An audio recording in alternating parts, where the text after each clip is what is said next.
మహాకవి శ్రీ వాల్మీకి మహర్షి విరచిత శ్రీమద్ రామాయణంలో బాలకాండంలో ఉన్నాము. ఈరోజు దశరథ మహారాజు అశ్వమేధ యాగాన్ని చేయడానికి యజ్ఞశాలకు వెళ్తున్నాడు. అక్కడ చూస్తున్నాము దాని గురించి. ఇటుకలు శాస్త్రోక్త ప్రమాణంలో సిద్ధపరచబడినవి. యజ్ఞవేదికల నిర్మాణములయందు దక్షులైన బ్రాహ్మణులచే అగ్నివేదికలు నిర్మింపబడినవి.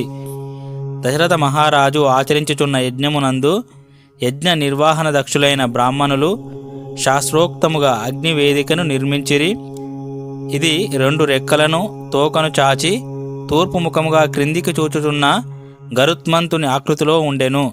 బంగారు ఇటుకలతో నిర్మింపబడటం వలన అది గరుడుని సువర్ణమయమైన రెక్కల వలె శోభిల్లుచుండెను. సాధారణముగా ఈ హోమ వేదిక 6 వరుసలు కలిగి ఉండును. కానీ అశ్వమేధ యాగంలో ఇది 3 రెట్లు అనగా 18 వరుసలు కలిగి ఉండును. కనుక ఈ గరుడాకృతి గల అగ్నివేదిక 18 వరుసలతో ఒప్పుచుండెను. అతడు శాస్త్ర ప్రకారము పశువులు, పాములు, పక్షులు ఆయా దేవతలను ఉద్దేశించి యూప స్తంభములు కట్టి వేయబడినవి. పాములు, పక్షులు పంజరములలో ఉంచబడినవి. యజ్ఞము యొక్క శాంతి కర్మయందు హయమును, తాబేలు మొదలగు జల జంతువులను ఋత్విజులు శాస్త్ర విధిని అనుసరించి యూప స్తంభములకు బంధించిరి. ఆ యూప స్తంభములకు 300 పశువులు కట్టివేయబడినవి. ఆ దశరథుని ఉత్తమ అశ్వము కూడా స్తంభమునకు బంధింపబడినది. కౌసల్య, సుమిత్ర, కైకేయి అను దశరథుని భార్యలు 3 ఆ యజ్ఞ అశ్వమునకు పూర్తిగా పరిచర్యలు చేసి దానికి సవ్యములుగా ప్రదక్షిణమునర్చి సంతోషముతో దానిపై బంగారు సూదులతో 3 గుర్తులు పెట్టిరి. పట్ట మహిషి అయిన కౌసల్యాదేవి ధర్మసిద్ధి కొరకు స్థిరమైన చిత్తంతో అశ్వ సమీపమున ఒక రాత్రి నివసించెను. దశరథ మహారాజు శాస్త్రవిధిని అనుసరించి దక్షిణగా పట్ట మహిషిని బ్రహ్మయ్యను ఋత్విజునకు, వావాతను ఓతకును, పరివృత్తిని ఉద్గాతకును, పాలకలిని అధ్వర్యునకు ఇచ్చెను. పిమ్మట ఆ 4 ఋత్విజులు వారిని పతులవలే చేతులతో తాకిరి. అనంతరము రాజు ఆ ఋత్విజులకు ప్రత్యామ్నాయ ద్రవ్యములను ఇచ్చి పట్ట మహిషి మొదలగు 4 తిరిగి గ్రహించెను.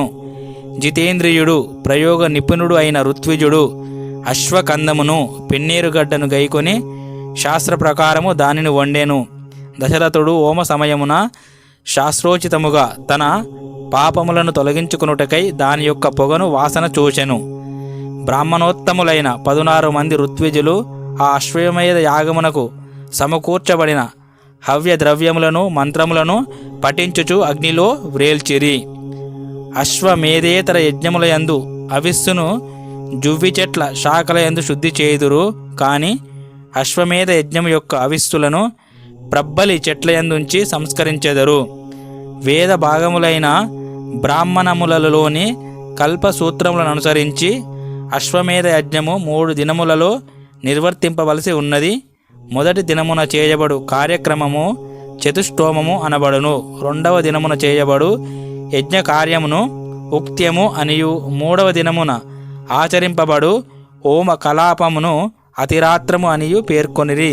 ఇంకను ఈ అశ్వమేధమున శాస్త్రోక్తములైన పెక్కు ఇతర కథవులను కూడా దశరథుడు జరిపించెను.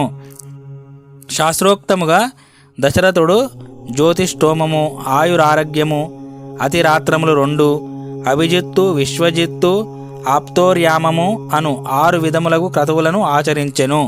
దశరథ మహారాజు తన వంశాభివృద్ధికై ఓత అను ఋత్విజునకు తూర్పు దిశనున్న భూమిని, అధ్వర్యు అను ఋత్విజునకు పడమరనున్న భూమిని, బ్రహ్మస్థానమునున్న ఋత్విజునకు దక్షిణమునున్న భూమిని, ఉద్గాత అను ఋత్విజునకు ఉత్తర దిశయందున్న భూమిని దక్షిణలుగా ఇచ్చెను.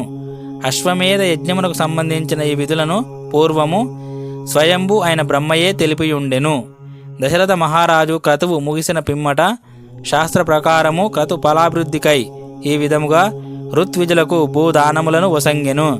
అంతటా ఋత్విజులు అందరూ యజ్ఞము ద్వారా పవిత్రుడైన రాజుగారితో, ఈ సమస్త భూమండలమును పరిరక్షించుటకు నీవే సమర్థుడవు. మాకు భూమితో పనిలేదు. దానిని పండించుటలో గాని రక్షించుటలో గాని మేము అశక్తులము. నిత్యము నిరంతరము మేము వేద శాస్త్రములను అధ్యయనము చేయుటందే నిరతులము. ఓ రాజా, ఈ దాన భూములకు మారుగా కొంత ధనమును మీరే ఇప్పించండి. ఓ మహారాజా, శ్రేష్టములైన మనులను గాని, బంగారమును గాని, గోవులను గాని, లేక సిద్ధముగా ఉన్న ఏ వస్తువులైనా మాకు దయచేయుము. భూమి వలన మాకు ప్రయోజనమేమి అని పలికిరి. వేదవేత్తలైన బ్రాహ్మణుట్లు పలకగా మహారాజు వారికి 10 లక్షల గోవులను, 10 కోట్ల బంగారు నాణెములను మరియు దక్షిణలకు ప్రత్యామ్నాయముగా 40 కోట్ల వెండి నాణెములను వసంగెను. ఆ ఋత్విజులందరూ కూడి తమకు దక్షిణలుగా లభించిన సంపదలను దీశాలురైన వశిష్ఠునకు, ఋష్యశృంగ మహర్షికి సమర్పించిరి. ఆ ఇరువురు ఆ దక్షిణలను ఋత్విజులకు యథోచితముగా పంచి ఇచ్చిరి. అప్పుడు ఆ బ్రాహ్మణోత్తములందరూ ప్రసన్న చిత్తులై మేమంతయు సంతుష్టులము అయితిమి అని వచించిరి. అనంతరము దశరథుడు యాగమును చూచుటకై వచ్చిన బ్రాహ్మణులకు మేలైన 1 కోటి బంగారు నాణెములను శ్రద్ధ ఆదరములతో సమర్పించెను. ఇట్లు కోశాగారము నందు ద్రవ్యమునంతయు పూర్తిగా దానము చేసిన పిమ్మట నిర్ధనుడైన ఒక బ్రాహ్మణుడు అచటికి అత్తి అయి విచ్చేయగా దశరథుడు ఆయనకు తన ముంజేతి కంకణమును దానము చేసెను.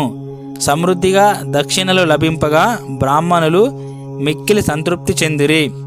బ్రాహ్మణుల ఎడ భక్తి తత్పరుడైన రాజు ఆనంద బాష్పాలను రాల్చినాడు. వారికి నమస్కరించినాడు. భూమిపై సాగిలబడి నమస్కరించుచున్న ఉదారుడైన మహారాజును బ్రాహ్మణోత్తములు సంప్రదాయబద్ధముగా వేద మంత్రములతో ఆశీర్వదించిరి.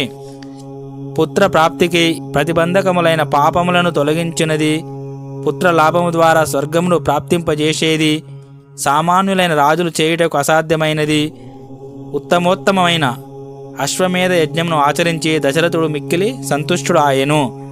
పుత్ర ప్రాప్తికై సుమంత్రుడు తెలిపిన క్రతువును మనస్సునందుంచుకొని దశరథ మహారాజు ఋష్యశృంగునితో, ఓ తపోధన, వంశాభివృద్ధిని గూర్చి పుత్రులను పొందుటకై చేయవలసిన క్రతువును నిర్వహించుటకు మీరే సమర్థులని అభ్యర్థించెను. అందులకు ఋష్యశృంగుడు సమ్మతించి, రాజా, నీకు వంశోద్ధారకులైన పుత్రులు 4 కలుగుదురు అని వచించినాడు. ఋష్యశృంగుడు పలికిన మధుర వచనములను విని మహారాజు ప్రశాంత చిత్తుడై పరమానందముతో ఆయనకు ప్రణమిల్లెను. పుత్ర ప్రాప్తికై క్రతు నిర్వహణముకు ఆ తపస్విని మరల అభ్యర్థించెను. వాల్మీకి మహర్షి విరచితమైన ఆదికావ్యమైన శ్రీమద్ రామాయణనందలి బాలకాండమునందు 14వ సర్గము సమాప్తము. 15వ సర్గము రావణ సంవారమునకై దేవతలు విష్ణువును ప్రార్థించుట. ప్రజ్ఞావంతుడు అధర్వనాది వేదములయందు పండితుడైన ఋష్య శృంగ మహర్షి దశరథునకు మాట ఇచ్చిన పిమ్మట తన భావి కార్యమును గూర్చి ఒక్క క్షణం ఆలోచించెను. పిదప కర్తవ్యము స్ఫురింపగా ఆయన ఆ మహారాజునకు ఇట్లు ప్రత్యుత్తరం ఇచ్చినాడు. ఓ రాజా, నీకు పుత్రులు కలుగుటకై అధర్వ శిరస్సు అను వేద భాగమునందు పేర్కొనబడిన మంత్రములతో విద్యుక్తముగా పుత్రకామేష్టి అను క్రతువును నిర్వహించెదను. అనంతరము ఆ ఋషి పుత్రకామేష్టి యాగమును ప్రారంభించెను. ఆ తేజశాలి వేద మంత్రములను పఠించుచు అగ్నికి ఆవుతులను సమర్పించెను. పిమ్మట బ్రహ్మాది దేవతలు, గంధర్వులు, సిద్ధులు, మహర్షులు తమ తమ ఆవిర్భాగములను గ్రహించుటకై యథాక్రమముగా యజ్ఞశాలయందు ప్రత్యక్షమైరి. దేవతలు అందరూ క్రమముగా సదస్సునకు చేరి సృష్టికర్త అయిన బ్రహ్మదేవునితో ఇట్లు విన్నవించుకున్నారు. ఓ దేవా, నీవు అనుగ్రహించిన వర ప్రభావమున రావణుడు అను రాక్షసుడు తన పరాక్రమముచే మమ్ములను చిత్రహింసల పాలు చేయుచున్నాడు. అతనిని అదుపు చేయుటకు మేము అశక్తులము. ఏ భగవన్, పూర్వము అతని తపస్సునకు మెచ్చి నీవు ఆయనకు వరమును ప్రసాదించితివి. దానిని గౌరవించి అతడు ఒనర్చు దుండగములను అన్నింటినీ మేము ఓర్చుకున్నాము. ఆ దుర్మార్గుడు వరగర్వంతో ముల్లోకములను బాధించుచున్నాడు. ఉన్నతులైన దిక్పాలులను ద్వేషించుచున్నాడు. స్వర్గాధిపతి అయిన ఇంద్రుని సైతం రాజభ్రష్టుని గావింపజూచుచున్నాడు. అతడు వరగర్వితుడై కన్నుమిన్నుగానక ఎదురులేనివాడై ఋషులను, యక్షులను, గంధర్వులను, అసురులను అట్లే బ్రాహ్మణులను మిక్కిలి హింసించుచున్నాడు. రావణుడు క్రీడా పర్వతమున విహరించినప్పుడు అతనికి భయపడి సూర్యుడు తన కిరణముల వేడిని తగ్గించుచున్నాడు. వాయువు కూడా భయముతో అతని సమీపమున తీవ్రముగా వీచుటలేదు. ఉవ్వెత్తు తరంగములతో నుండు సముద్రుడు అతనికి భయపడి చలించటలేదు. ఓ మహాత్మా, భయంకర ఆకారుడైన ఆ రాక్షసునకు భీతిల్లి మేము గడగడలాడుచున్నాము. కావున వానిని హతము ఉనర్చే ఉపాయమును మీరే ఆలోచించాలి. దేవతలు తనను ఇట్టు ప్రార్థింపగా బ్రహ్మదేవుడు కొంత తడవు ఆలోచించి వారితో ఇట్లనెను, భల, ఆ దుర్మార్గుణ్ణి చంపు ఉపాయము స్ఫురించినది. గంధర్వులచే గాని, యక్షులచే గాని, దేవతలచే గాని, దానవులచే గాని, రాక్షసులచే గాని నాకు చావు లేకుండానట్లు వరమిమ్ము అని రావణుడు అర్థించెను. నేను అట్లే అని అన్నాను. ఆ రావణుడు వరమును కోరే సమయమున మనుషుల ఎడ వానికి గల చులక భావముచే వారి వలన చావు లేకుండా ఉండునట్లు అడగలేదు. కావున మానవుని చేతిలోనే అతని మరణము సంభవము, ఇతరుల వలన కాదు. బ్రహ్మదేవుడు పలికిన ప్రీతికరమైన ఈ పలుకులను విని దేవతలు, మహర్షులు అందరూ ఆనందంతో పొంగిపోయినారు. ఇంతలో జగన్నాథుడైన శ్రీ మహావిష్ణువు శంఖచక్ర గదా పాని అయి, పీతాంబరధారి అయి, దివ్య తేజస్సుతో విరాజిల్లుచు యజ్ఞశాలకు అరుదించెను. అంతటా మహావిష్ణువు బ్రహ్మతో కూడి అచట ఉపస్థితుడాయెను. పిమ్మట దేవతలందరూ ఆ దేవదేవుని సంస్తుతించి సాగిలబడి మొక్కిట్లు ప్రార్థించిరి. ఓ మహావిష్ణు, లోక కళ్యాణకాంక్షతో నిన్ను మేము ఇట్లు వేడుకొనుచున్నాము. అయోధ్యాధిపతి అయిన దశరథ మహారాజు సర్వసమర్థుడు, ధర్మజ్ఞుడు, ఉదార స్వభావం గలవాడు. మహర్షితో సమానమైన తేజస్సు గలవాడు. అతని ముగ్గురు భార్యలను దక్ష కన్యలైన హ్రీ, శ్రీ, కీర్తి అను వారితో సమానులు.